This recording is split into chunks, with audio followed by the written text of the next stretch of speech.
Here's my caseload I printed out.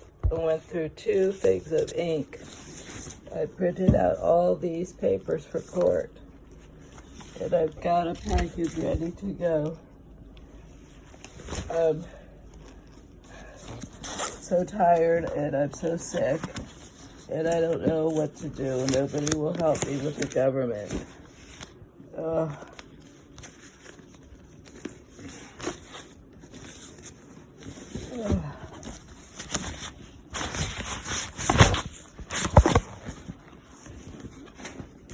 So, I have all these papers, and I didn't get to present anything. The judge was mad that I didn't let him in for the electrical outlet repair where he had to turn the electricity off. And I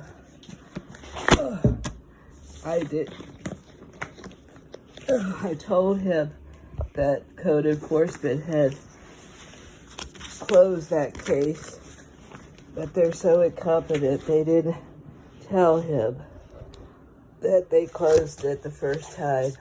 They did a second inspection and only ruled sanitation problems, and he dismissed the case.